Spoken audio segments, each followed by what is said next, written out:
Parfait. Bonjour à tous, bienvenue à cette première session de la journée après la keynote d'Amélie et Carlo. Donc aujourd'hui, on va parler un petit peu de...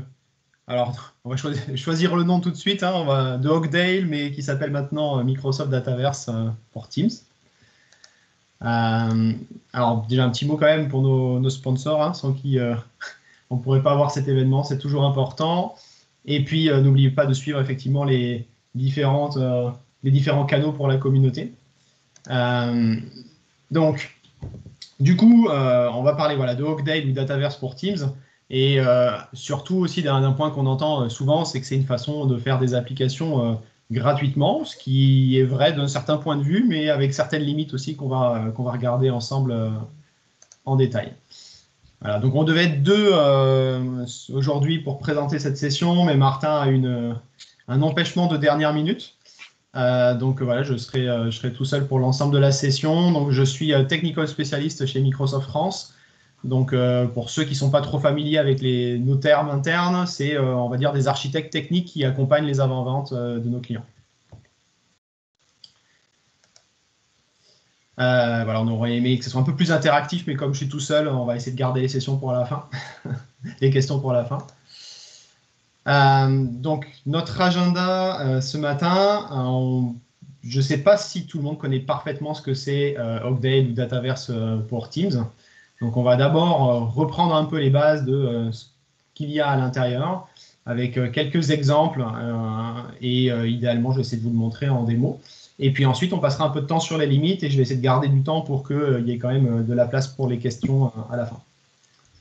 Voilà.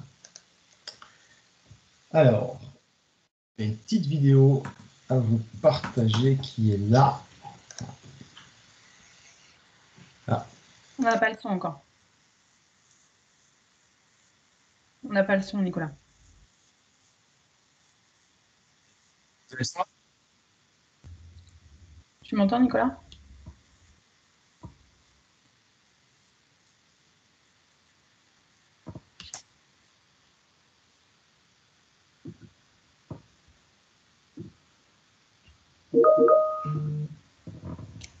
Non, j'ai pas envie.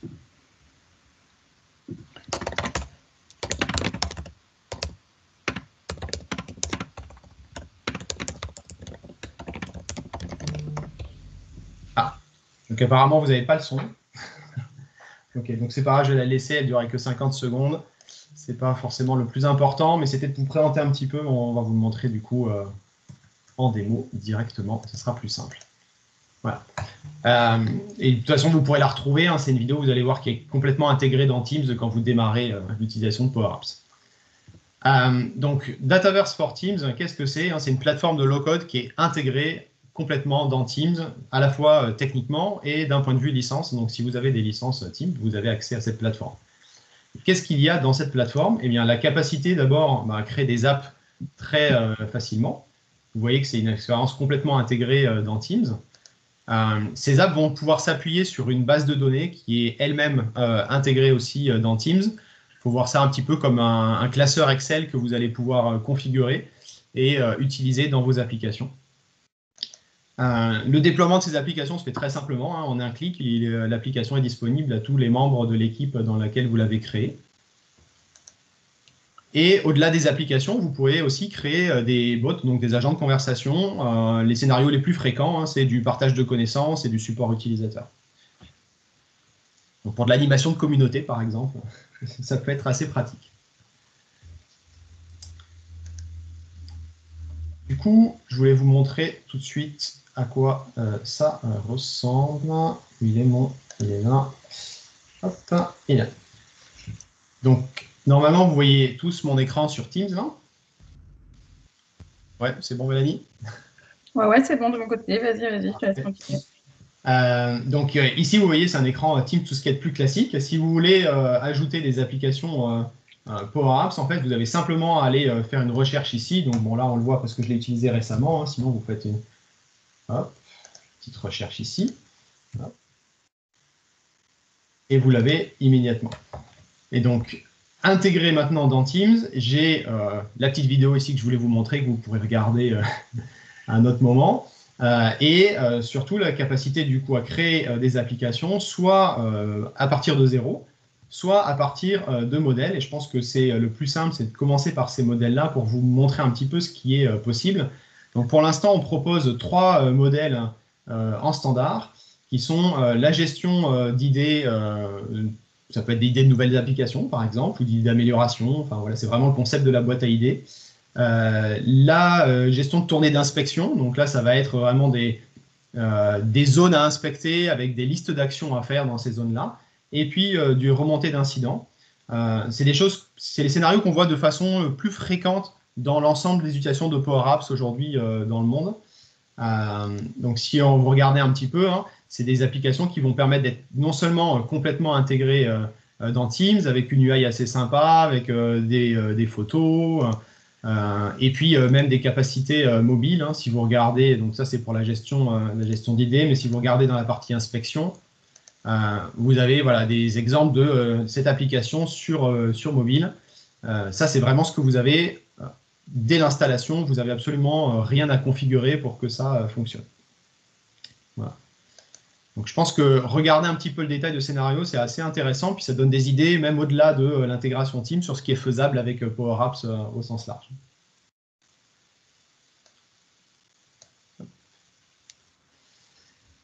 Et du coup, quand vous voulez créer une application, vous pouvez partir de ces templates-là, ça prend peut-être 1 ou 2 minutes à s'initialiser, ou démarrer une application à partir de zéro. Donc, quand vous voulez créer une application, la première question qu'on va vous poser, c'est dans quelle équipe vous voulez mettre cette application. C'est extrêmement important parce qu'en fait, l'endroit où vous allez mettre l'application conditionne tous les accès, non seulement à l'application, mais aussi aux données que vous allez gérer à l'intérieur. Donc là, on va la créer dans cette équipe. Voilà, ça devrait prendre quelques secondes. Non. Voilà. Donc vous voyez qu'en fait, déjà, il va demander petite allez, Power Platform function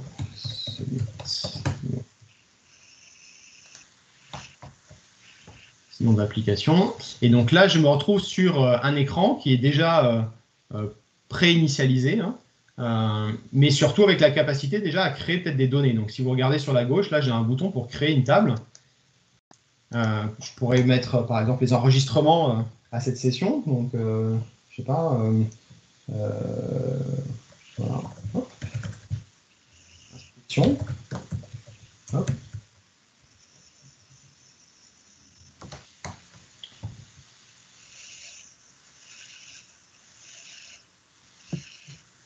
Et maintenant, je me retrouve ici dans ce qui ressemble quand même beaucoup à Excel, où je vais pouvoir créer la structure de ma table, donc dire que j'ai besoin de colonnes supplémentaires.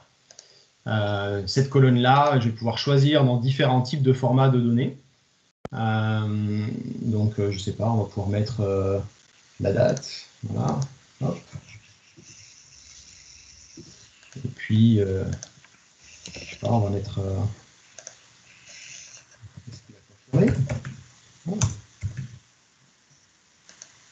Voilà, ce genre de choses. Et je vais pouvoir même saisir les données directement ici.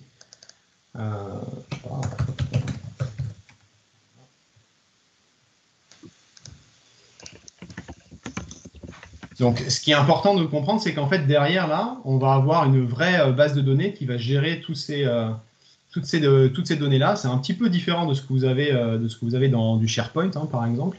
On va pouvoir mettre dans cette base de données un peu plus que jusqu'à 1 million d'enregistrements. La vraie limite, on en parlera un peu plus en détail tout à l'heure, mais c'est un espace de stockage de 2 gigas. Hein, mais ça permet vraiment, moi j'ai fait quelques tests, ça permet vraiment d'aller assez loin. On peut largement atteindre le million d'enregistrements.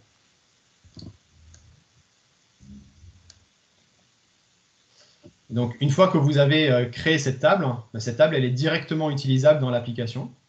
Vous voyez, j'ai rien changé sur les écrans, mais je peux déjà créer de nouveaux enregistrements. Il a vu les champs qui étaient disponibles. Je peux modifier les informations qui sont là, en créer d'autres.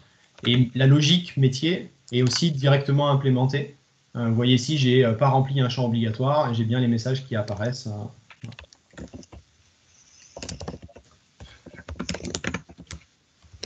Ah, il y a des personnes anglophones, on dirait, qui voulaient. En fait, je suis en train de... je sais pas, je crois pas que ce soit possible de transcrire en direct en anglais. Non, je ne crois pas non plus. On va pouvoir mettre les sous-titres français, mais pas sous-titrer en anglais directement. Ouais. Désolé. Mais on fera des replays en anglais, peut-être. Voilà. Voilà. Donc, voilà, je ne voulais pas passer trop de temps sur cette partie création d'applications en tant que telle, mais j'espère que ça vous donne une idée déjà de ce qui est faisable. Ce qui est important de bien comprendre, c'est que tout ça, c'est vraiment à l'intérieur de Teams. Et donc, quand vous lancez votre Power Apps ici, que vous allez dans les expériences de construction, vous voyez qu'ici, j'ai commencé à créer des choses dans l'équipe qui s'appelle Power Platform French Summit. Et c'est pour ça que je la vois ici. Et je ne vois pas l'ensemble des équipes de mon organisation. Si je reviens ici dans mes équipes, vous voyez que j'en ai d'autres. Mais dans Power Apps, je vais voir que celles pour lesquelles j'ai déjà des applications existantes. Voilà. Et si je veux avoir une vue d'ensemble de ce qui a été créé dans cette équipe-là, je peux cliquer sur ce petit bouton ici qui me demande de tout voir. Et je vais me retrouver dans un menu qui me permet de voir tout ce qui a été créé dans cette équipe, que ce soit des applications, des bots, des flows pour l'intégration, le détail de ma structure de table. On retrouve ma table d'inscription où je peux avoir la vue sur les colonnes, les relations, les vues. Voilà. Tous les éléments qui sont gérés dans cette équipe sont visibles à partir d'ici. Déjà plusieurs questions, tu veux qu'ils répondent en on va direct? peut-être les traiter là avant de rentrer dans la partie limite. Est-ce Première... qu'on peut interagir avec cette base de données depuis Power Automate ou vers Automate? Oui, dans la limite des connecteurs standards. Voilà, pour faire simple. Est-ce que des fichiers stockés dans l'équipe peuvent être utilisés comme source de données? Alors, on peut stocker des fichiers dans cette base, mais pour exploiter le contenu du fichier lui-même, ça, par contre, voilà, ça sera pas possible. Mais on peut très bien avoir, je sais pas, dans les inscriptions, demander à la personne de, je sais pas, d'ajouter son CV format Word ou PDF et de l'ajouter dans l'inscription. Ça, c'est tout à fait faisable. Par contre, le contenu du fichier, on ne pourra pas l'exploiter comme ça. Et ensuite, pour accéder à l'appli mobile, l'utilisateur doit utiliser Teams ou Power Apps? Eh bien, Teams. Là, vraiment, tout ce qui est Dataflex, non, pardon, c'est Dataverse maintenant. Dataverse for Teams, c'est uniquement dans Teams. Voilà. Que ça soit en web, comme je suis en train de le faire là, ou dans l'application Teams Desktop ou l'application Teams mobile, mais c'est uniquement dans Teams. Si je vais dans l'expérience Power Apps complète, je ne verrai même pas ce qui existe dans Teams. Voilà, je ne verrai pas les applications, je ne peux pas ouvrir l'éditeur de ces applications dans Power Apps standalone, on va dire. La partie Teams est vraiment isolée du reste. Il faut voir ça comme une capacité d'extension de Office, comme un peu on le fait avec l'environnement par défaut qui existe déjà depuis un moment dans tout le reste de Power Platform. C'est voilà, pas pour construire des applications très avancées, c'est pour rester dans l'environnement Office et continuer à l'étendre et faire des applications simples qui remplacent un peu les allers-retours de fichiers Excel par mail qu'on peut voir dans beaucoup d'endroits. Est-ce que les données sont également isolées? Oui. En fait, le contrôle d'accès, que ce soit à l'application ou aux données, est entièrement géré par l'accès à l'équipe. Voilà. Si je suis membre de l'équipe, eh ben, je peux voir tout ce qui se passe dans cette équipe. Ça veut dire j'ai accès aux données, aux applications qui sont dedans et j'ai accès à l'ensemble des données qui sont dedans, en lecture, en écriture. Si je veux quelque chose de plus fin que ça, du coup, ça fait une bonne transition pour aller reparler des limites. Si je veux quelque chose de plus fin que ça, il va falloir que j'upgrade vers un Dataverse complet. Alors, je veux dire, depuis Power Apps, peut-on faire des applis qui complètent l'appli dispo dans Teams? Ah, est-ce que depuis une Power Apps full, on peut accéder aux données de Teams? J'ai pas testé. J'aurais tendance à dire oui si on est membre de l'équipe, mais il faudrait vérifier. Voilà. Alors, la personne qui dit depuis le portail d'admin, on peut récupérer l'URL de l'appli dans un environnement Teams et y accéder. Alors, il faut bien comprendre que il y a des choses qu'on peut faire, mais c'est pas parce qu'on peut les faire que c'est permis de le faire. Voilà. Et, ça a toujours été le cas. Il y a toujours un petit décalage entre l'implémentation technique des contraintes et ce que le contrat dit qu'on a le droit de faire. Voilà. Et si vous vous mettez dans un cas où vous ne respectez pas ce qu'il y a dans le contrat, ben, tout simplement, ben, du jour au lendemain, ça peut ne plus marcher. C'est qui est un petit peu dommage si vous construisez des applications comme ça avec vos clients. Peut-on faire un modèle et l'associer à une nouvelle équipe? Ça, c'est un point effectivement dont je n'ai pas parlé, mais on a la capacité à créer des modèles. Donc, vous avez vu qu'il y a 3 modèles que Microsoft met à disposition. Hein. Si je reviens ici, j'ai les 3 modèles sur la génération d'idées, l'inspection et le reporting d'incidents. En fait, vous pouvez également, dans une organisation, donc dans une entreprise donnée, créer vos propres modèles qui apparaîtront ici à côté. Donc, il y aura les modèles proposés par Microsoft et les modèles proposés par votre organisation. Mais après, c'est les utilisateurs qui vont, eux, choisir dans leur équipe quelle application ils veulent utiliser. Il n'y a pas de push vers voilà, tel type d'équipe, je lui donne automatiquement telle application. Du coup, je vais passer à la partie limite. Alors, il y a plusieurs façons de l'aborder. Honnêtement, j'ai beaucoup hésité, mais je pense qu'il y a la première façon de le faire, pour ceux en tout cas qui ont une expérience précédente de Power Apps et plus largement peut-être de ce que c'est que le Common Data Service ou comme Microsoft Dataverse maintenant, c'est de regarder un petit peu ce qui existe à disposition dans cette base. Et si on regarde un peu, on voit déjà que ce schéma, pour ceux qui l'ont vu avant, et on le verra complètement après, il est un petit peu vidé de certaines fonctionnalités. La première qu'on regarde ici, c'est que oui, l'autorisation d'accès, elle existe, mais elle est extrêmement limitée parce qu'elle est gérée uniquement par Teams. Donc en fait, vous êtes propriétaire de l'équipe, vous pouvez tout faire. C'est comme si vous étiez administrateur de l'environnement, on va dire. Et vous êtes membre de l'équipe, vous avez accès en lecture et en modification à l'ensemble des données et des applications. Voilà. Il n'y a pas spécialement de logique métier qui est utilisable, donc ça c'est tout ce qui va être plugin ou autre. Sur la partie data, on va pouvoir faire des choses, mais si vous regardez bien, quand on crée un modèle de données, on part de zéro. Par exemple, il n'y a pas encore de proposition de structure de données existante. Et puis, surtout, hein, la partie qui va manquer, je pense, c'est la partie intégration. Vous voyez, aujourd'hui, il n'y a que 2 capacités d'intégration pour ce type d'application. La première qui est avec Power Automate, donc ça répond à une des questions qu'on avait tout à l'heure.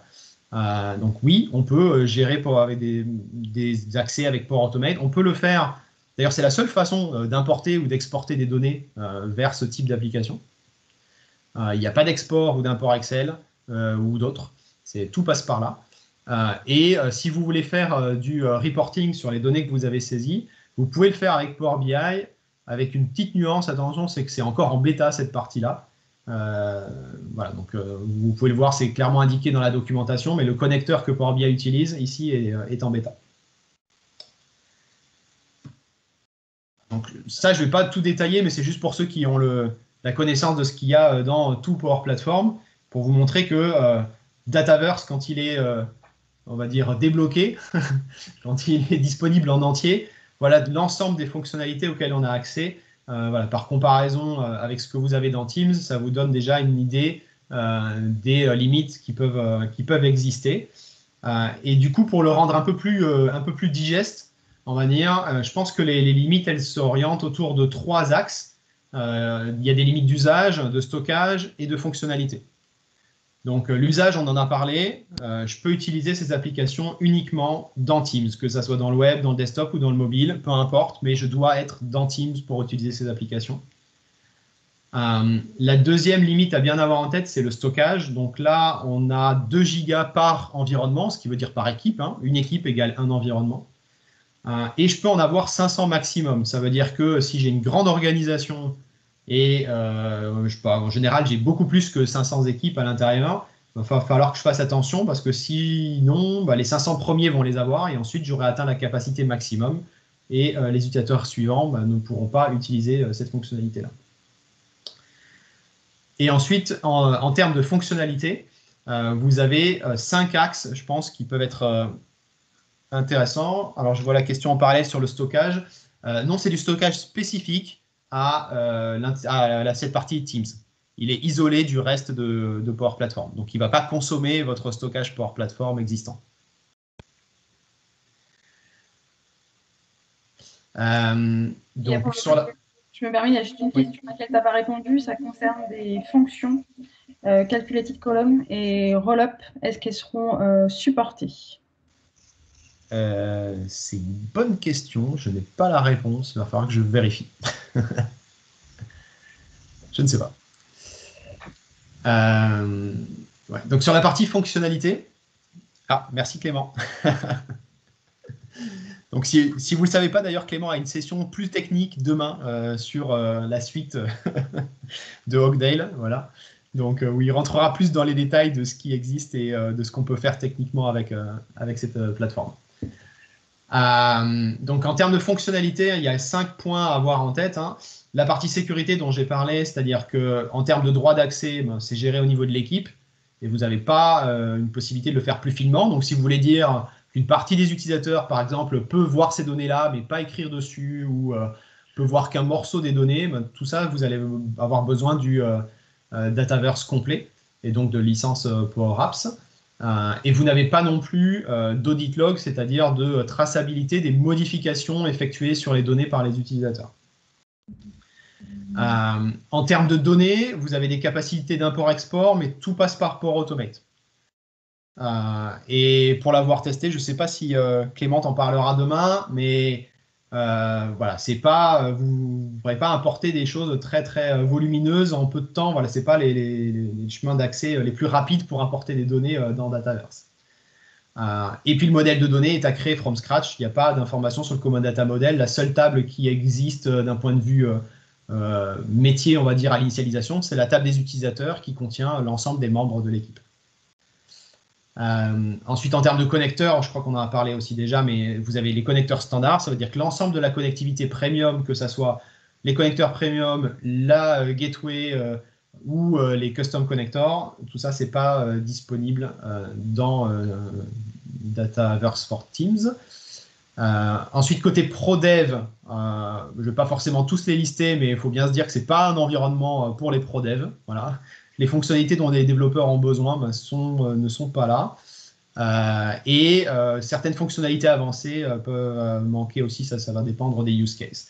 Alors, ça, c'est très technique comme approche, mais si on transpose ça sur plutôt d'un point de vue métier, qu'est-ce que ça veut dire?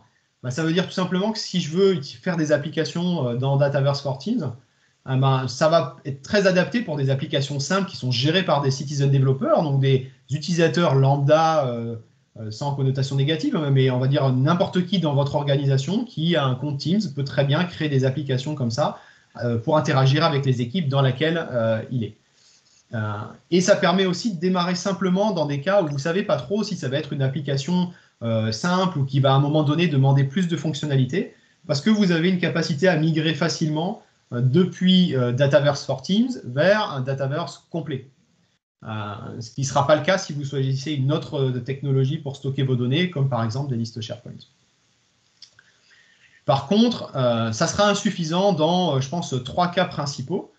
Le premier, ça va être si vous avez besoin d'un stockage important, là, ce n'est pas adapté. Notamment, je pense que ça sera, c'est pas forcément sur le nombre d'enregistrements, parce que vous pouvez en mettre pas mal, mais plutôt sur la taille, je pense, des données que vous allez mettre à l'intérieur, que ce soit en termes d'images ou de fichiers.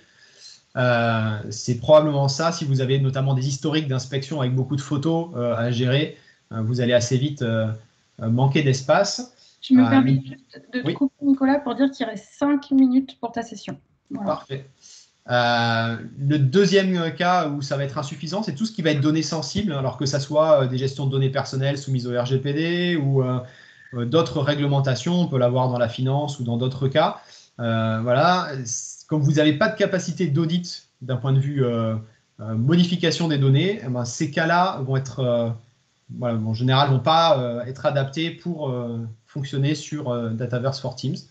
Et puis le dernier, c'est tout ce qui va être application pro, que ça soit en termes de cycle de vie des applications, d'intégration, de tout un tas de fonctionnalités un peu avancées. Si vous voulez vraiment créer des applications par des développeurs professionnels, ce n'est pas forcément adapté. Voilà, pour ces raisons-là. Et il y a un dernier petit point que je voulais aborder, puis après, je pense que je regarderai si j'ai loupé des questions. C'est qu'en fait, du coup, ces limitations-là vous imposent de faire attention à la partie gouvernance, spécialement dans les grandes organisations.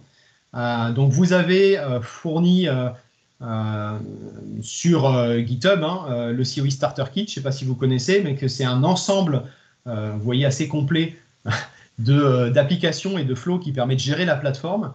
Et il vient d'être mis à jour pour vous aider à gérer cette partie Teams également, avec 2 modifications principales. La première, c'est que maintenant, vous pouvez récupérer, grâce à ce kit, l'ensemble des détails des informations sur vos environnements Teams. Donc, savoir quelle est l'équipe concernée, l'URL d'accès, enfin, de faciliter cette gestion d'environnement. Et puis, ce kit maintenant embarque également des exemples de process de gouvernance. Concrètement, ça va être la détection de création de nouveaux environnements Dataverse for Teams et la gestion de process d'approbation liés à cette création pour pouvoir dire à l'utilisateur, bah, tu viens d'en créer un, explique-moi quel est le besoin métier que tu veux couvrir et qu'on puisse à un moment assez rapidement décider si oui ou non c'est pertinent de le laisser consommer cet espace-là pour son besoin ou pas. Voilà. Point sur les questions qui restent. Ouais, alors est-ce qu'il reste des questions? Alors, il y a Stéphane qui demande si Patlog égale Pathtrigger pour Automate. Attends, tu peux répéter, pardon? Pas de trigger pour Automate, c'était ça la question? Ouais, ça, il demande. Non, le pas d'audit log égale si quelqu'un change un enregistrement, je ne saurais pas qui l'a changé, quelle était l'ancienne valeur. Par contre, j'ai bien la capacité à déclencher un port Automate sur une modification. Ensuite, Henri demande, est-ce que les 500 équipes Teams pourront être upgradables via une licence supplémentaire? Pas pour l'instant. Aujourd'hui, la limite est vraiment à 500. Si vous avez besoin de plus, eh ben, il va falloir que certaines de ces équipes-là soient transformées en vrai Dataverse, donc en licence Power Apps payante. Ok. Jean-Rémy demande, est-ce que ces limitations sont amenées à être levées dans le futur ou est-ce que ça reste une volonté d'en faire un CDS Lite? Ça reste une volonté d'en faire un CDS Lite. Hein en fait, si on répond un peu plus complètement à cette question, c'est qu'il y a 2 axes dans le low-code sur le marché aujourd'hui. Il y a un axe Citizen Developer et il y a un axe Développeur Pro. La vision qu'il y a aujourd'hui chez Microsoft, c'est de dire le Citizen Developer, effectivement, on va faciliter son utilisation en mettant plus de capacité dans Teams. C'est ce qu'on est en train de faire là. Par contre, tout ce qui est création d'applications par des professionnels et puis au niveau d'une entreprise, voilà, ce qui va être garanti par l'IT, ben ça reste largement nécessaire d'avoir des licences payantes et ça va rester comme ça. Très bien. Mehdi te demande, est-ce qu'il est possible de dupliquer une application d'une équipe à l'autre ou faut-il passer par un modèle? Pour l'instant, je pense qu'on n'a pas le choix, il faut passer par un modèle, mais je crois qu'il y a des choses qui vont arriver sur cette capacité à packager les apps et à les dupliquer. Christophe te demande comment déploierait-on un modèle conçu chez nous pour le déployer chez le client? Alors ça, je ne vais pas avoir le temps de le montrer là. Je ne sais pas si Clément le montrera demain. Mais sinon, je serais ravi, Christophe, de te le montrer ou peut-être de mettre un post sur LinkedIn sur le sujet. Mais là, ça va être un petit peu plus compliqué vu le temps qu'il nous reste de montrer ça. Mais l'idée, c'est vraiment de packager une app et dans la partie administration de Teams, on peut pousser ces applications ensuite vers les utilisateurs. Tac. Et dernière question, a-t-on une roadmap publique sur ce produit? Alors, ça rentre dans l'ensemble de la roadmap de Power Platform, pour ceux qui ne sont pas forcément familiers avec ça. Donc, on a deux releases par an. Donc, la prochaine, elle est début d'année. Ça va être celle de printemps, donc traditionnellement autour d'avril. Et en général, les informations liées à cette release sont publiques quelques mois avant. Donc, on ne devrait pas tarder à voir arriver des éléments sur le contenu de la prochaine release, voilà, sur le site officiel de la roadmap du produit.